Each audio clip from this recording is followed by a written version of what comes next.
Karen thought no one would see her destroy my dock. Too bad I had her on 3 cameras and now she's in cuffs. It started like any other quiet Saturday morning by the lake. I was sitting on the back deck of my house, sipping coffee and enjoying the view. The air was still, the water calm, and a couple of ducks floated lazily across the surface. The dock I had built last summer extended neatly out from my property, sturdy, clean, and well within the boundary lines confirmed by county permits. But then, I heard a dot at first. It was just the crunch of gravel from the community path that ran behind our homes. Then came the unmistakable sound of angry, stomping footsteps and a voice. A shrill, unmistakable voice. One that every homeowner in the neighborhood had come to fear. Karen thought she was the self-appointed neighborhood enforcer, not an actual member of the HOA board, but that didn't stop her from acting like she ran the entire lakeside community. If your grass was a half-inch too long or your porch light flickered slightly, she'd be the first to document it, send emails, and bang on your door with a smug look and a printout of the rules. And now, apparently, my dock was her latest obsession. "Excuse-me, this is not your property," she screeched, marching toward the dock with a rolled-up set of papers in one hand and a large iced coffee in the other. She was wearing oversized sunglasses and one of those wide sun hats that flopped aggressively as she walked. I set my mug down and stood. "Morning, Karen. What's the problem?" She dramatically waved the papers like she was summoning spirits. "The problem is that your dock is on community lakefront property. I checked the HOA guidelines, and what you've built is technically on shared space." I stared at her, baffled. "Karen, I got it approved by the county. It's within my property lines. I even paid for a surveyor twice." She marched right past me and pointed down toward the start of the dock. "This area right here? It juts out more than 6 feet past where it should. That makes it community access, and you're illegally occupying it. That's trespassing." Now I dealt with Karen's dramatics before. She once called the HOA because my recycling bin was still out 3 hours after pickup. But this time, she was on another level. "I'm telling you now," she said, her voice growing louder and more theatrical by the second. "If you don't take that thing down, I will personally report this to the board. And if they don't act, I will." I couldn't help but laugh. "Karen, you do whatever you have to do. I've got every permit, every email from the HOA president approving it, and even a drone shot of the dock's alignment.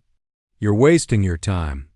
That's when she snapped out. She turned and stormed back up the path, muttering something about entitled dock owners and justice. I assumed she was going to go file one of her legendary HOA complaint forms, or maybe leave a passive-aggressive Facebook post. Either way, I figured the storm had passed, but I was wrong. 3 hours later, I was inside eating lunch when I heard loud banging sounds echoing from the lake. At first, I thought maybe some neighborhood kids were jumping off the dock, but when I stepped outside to check, my jaw nearly hit the floor. There she was, Karen, back in action. This time, she wasn't alone. She had a crowbar. She was on my dock, slamming the metal bar into the side railings, yanking at the planks, and screaming about how she was reclaiming public land. Her coffee cup was discarded in the grass, her hat was tossed aside, and she looked completely unhinged. I shouted, "Hey, what are you doing?" She didn't even flinch. "I warned you," she shrieked, voice cracking with rage. "You think you're above the rules? This dock is coming down." I grabbed my phone and hit record, but then I remembered something better. I had 3 security cameras that pointed directly at the lake. One mounted on the back of my house, one on the boathouse roof, and another hidden in the small tree just near the shoreline. I had everything. Karen ripped one of the railing posts out with a loud snap and hurled it into the water. The splash echoed across the lake. I was frozen between rage and disbelief. "Karen, I have you on camera," I yelled. She paused for half a second. "Good, let them see. Maybe now the board will take this seriously." That's when I realized something deeper. This wasn't just about a dock. This was about control. Karen didn't care about boundaries or property lines. She wanted to prove that she could take down anyone in the neighborhood who didn't follow her twisted version of order. "Karen, you just committed vandalism," I said, recording her the whole time. "You're trespassing and destroying private property." She turned toward me, sweat dripping down her face, eyes wide. "It's not private. It never was. You just think you can get away with whatever you want because you have a nice view." Then she turned back and kicked one of the planks with the bottom of her sandal, breaking the wood completely. That's when I knew it had gone too far. I called the police immediately. As I waited for them to arrive, Karen kept going, slamming, yanking, throwing. She didn't care that I was watching. She didn't care about the neighbors gathering nearby. She had entered full destruction mode. And all I could think was, she has no idea. She's being recorded from 3 different angles. The sound of splintering wood and Karen's labored grunts filled the otherwise peaceful lakeside air. A couple of ducks flapped off in fear, and neighbors started peeking out from their decks and windows. One of them, Mr. Fletcher across the lake, stepped out with binoculars. I could hear his distant voice through the stillness. "Is that Karen? What the hell is she doing?" I was still frozen, partly because I was filming, and partly because I couldn't believe she was actually doing this. My dock was not just a weekend project. It had cost me over $12,000 and weeks of labor. Pressure-treated wood, stainless steel, fasteners, reinforced pylons. I didn't just build it, I engineered it to last. And now, Karen was treating it like a pinata. She was targeting the support railings first, smashing and yanking until they either broke off or loosened. Next, she moved to the surface boards, prying them upward with her crowbar. A couple of them split down the middle from the force. Every time she pulled one loose, she tossed it into the lake like it was some triumphant sacrifice to the HOA gods. I shouted, "Karen, you're out of your mind. You're going to get arrested." She spun around and pointed the crowbar at me like it was a sword. "You think you can just build on my lakefront and expect no consequences? You think the rules don't apply to you because you're friends with the HOA president?" I didn't respond. There was no point. Logic was no longer welcome here. But the truth was, yes, I was on good terms with the HOA president. Not because I bribed or manipulated anyone, but because I actually followed the rules, paid my dues, and communicated like an adult. Meanwhile, Karen treated every minor violation like a personal vendetta. She had already tried to get the neighborhood ice cream truck banned last summer because it blocked her view. I looked at my phone. 8 minutes had passed since I called the police.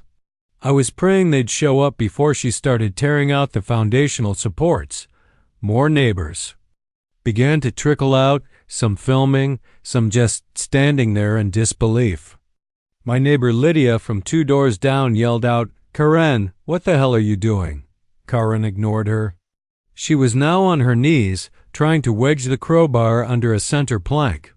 Her movements were frantic and erratic, completely unhinged, and then it happened. She slipped out. One of the boards gave out under her sudden shift in weight. She lost her footing, tried to catch herself, but ended up crashing sideways right into the edge of the dock. There was a loud crack of wood, or possibly bone, and then a splash. She went straight into the water. The neighbors collectively gasped. Some started running down the path. I dropped my phone and sprinted down to the edge of the dock. "Karen, are you okay?" She came up thrashing, soaked and furious. "You did this on purpose," she screamed. water dripping from her wide-brimmed hat that had somehow floated next to her like a wounded jellyfish. "You fell," I said, trying to hold back a mix of concern and disbelief. "You slipped on the board you just broke." She flailed toward the shore, clawing her way up the grassy incline like some vengeful lake creature. Her mascara was running. Her white blouse was stained and see-through from the water. She looked like an angry ghost dot by the time she reached the path. 2 police cars had rolled up. Finally, Officers Delgado and Warren stepped out, looking between me, the half-destroyed dock, and the drenched, deranged woman fuming beside it. "Is this the property damage call?" Officer Delgado asked. "Why, yes," I said, pointing at Karen. "That's her. She vandalized my dock, broke multiple boards, threw pieces into the lake, and I have it all on camera." Karen lunged forward. "He's lying. That dock was illegal. It was on my lakefront. I was reclaiming public land." Officer Warren held up a hand. "Ma'am, please calm down. You're clearly wet. Did you fall in?" "I didn't fall," she snapped. "I was attacked. That dock is a safety hazard." "Hee. She slipped while destroying it," I said flatly. "Ask literally any neighbor here, or better let me show you the footage." I opened my phone's security app and pulled up the live view from the backyard camera. Then I opened the recorded footage from earlier. It was crystal clear. Karen approaching the dock, crowbar in hand, angrily prying and smashing boards with full force. Then the officer asked something important. "Do you have proof of ownership and permits?" "Yep," I said, flipping open a file folder I had grabbed from my desk. I had everything printed, just in case. Surveyor maps, HOA email approvals, and the final inspection certificate from the county. The officers took one look at the stack of papers and then another long look at Karen, who was still dripping lake water onto the pavement. Officer Delgado turned to her. "Ma'am, I'm going to need you to take a seat on that bench over there. You're being detained while we review the situation." Her jaw dropped. "Detained? Me?" "He's the one who—" "Ma'am," Officer Warren cut in, "you trespassed. You're on camera vandalizing his property. Whether or not you believed it was public space, you can't take matters into your own hands. That's criminal mischief at minimum," Karen shrieked. "But I warned him. I told him to take it down. And you still don't have the authority to destroy it," Delgado replied. Karen slumped onto the bench, clutching her soaked phone and muttering about injustice and corruption. Meanwhile, Officer Warren turned to me. "We're going to document everything. Would you be willing to file charges?" I didn't hesitate. Absolutely. At that point, more neighbors were gathering. A few clapped. One guy even whistled. Word was spreading fast. Karen, the HO at Terror, had finally gone too far. And all I could think was, wait until she finds out. I have footage from 3 different cameras. As Karen sulked on the park bench in her soggy clothes, muttering angrily to herself, Officer Delgado returned to me with a notepad in hand and a serious look on his face. "All right," he said. "We've spoken with a few of your neighbors. Every one of them backs your story. They all saw her damaging the dock, some even filmed it on their phones. But you mentioned you have security footage?" "Oh, I've got better than just one angle," I said with a small smile. "Come with me." We walked up to my house and into the living room, where I pulled the footage up on my smart TV. I switched over to the camera feed menu. There were 3 options: rear house cam, boathouse cam, and tree cam. Tree cam? Officer Warren raised an eyebrow. "Yeah, I originally put it there to monitor raccoons getting into the garbage," I said. "Didn't expect it would one day help catch a neighborhood menace in action." I hit play. The first angle, from the rear house camera, captured Karen storming down the gravel path, waving that infamous crowbar like she was about to knight someone with it. You could clearly see her shouting, throwing her coffee into the grass, and immediately going to town on the dock. The sound was synced perfectly. You could hear every slam, every crack of the wood as she dismantled my hard work with Unhinged. Glee.next, I played the boathouse cam footage. This one was positioned higher up, angled downward. It gave a bird's eye view of her absolutely tearing the dock apart. From this angle, you could also see the growing crowd of neighbors gathering near the shoreline, watching in disbelief. One neighbor's little dog was barking the entire time. It was weirdly perfect. Background commentary. But it was the tree cam footage that truly sealed the deal. It captured the entire incident from a low angle, showing Karen's face in full detail as she shouted obscenities, accused me of stealing public land, and began violently pulling out boards. You could even see the moment she slipped on one of the boards. She had loosened herself and fell sideways into the lake. The splash, the thrashing, the confusion, it was all there in 108 OP. I paused the video. Want me to email you copies? Both. Officers nodded. Officer Delgado said, "Yes, please." This footage is overwhelming. Thank you for being this thorough. I sent the files to their department email. Officer Warren looked over at Delgado and muttered, "Open and shut." Then came the part I'd been waiting for all day. "We're placing her under arrest," Delgado said. I stepped out to the front porch and watched as the officers approached. Karen, who was now texting furiously on her soaked phone. When she saw them approaching, she stood up like she was about to give them a piece of her mind. "Officers, this has gone on long enough. I demand you take him in. That dock is a violation. I'm a member of the community committee and You're under arrest, ma'am," Officer Delgado interrupted calmly. "For vandalism, trespassing, and destruction of private property." Karen froze. "What? No, you can't arrest me. This is a mistake. I have rights." "Yes," Officer Warren said, taking out his handcuffs. "And you have the right to remain silent. Anything you say, I know my rights." Karen screeched. "I know the mayor personally." "Great," Warren said dryly. "Maybe he can post your bail." And just like that, they cuffed her. She struggled, of course, protesting every second, screaming at everyone within earshot. "You're all going to regret this. This is an attack on justice. He's a liar. That dock was illegal. I'm a victim." The cops gently guided her to the back seat of the cruiser.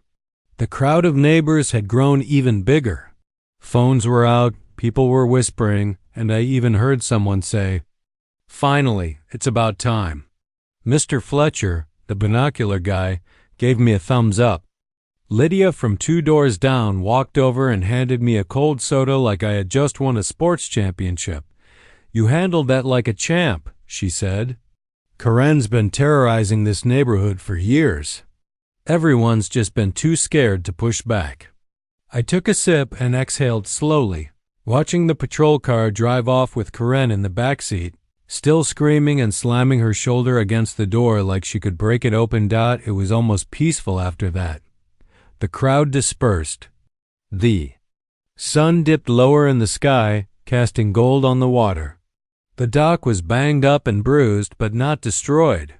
I'd have to replace about 6 boards, resecure a railing, and clean up the floating debris. But all of that felt worth it, because Karen was finally being held accountable. The next morning, I received a call from Officer Delgado. "Just letting you know," he said, "Karen's facing charges for property damage and trespassing. She's also getting hit with a civil citation for refusing to comply with community safety regulations." He paused before adding, "Also, the HOA board reached out. Apparently, she's been harassing them for years, too. They're starting the process to have her removed from all community committees permanently." I smiled. Sounds like justice is finally catching up. Later that week, the HOA president himself came by to thank me personally. You standing up to her, it gave the rest of us the courage to finally say enough is enough, he said. We've let her run wild for far too long.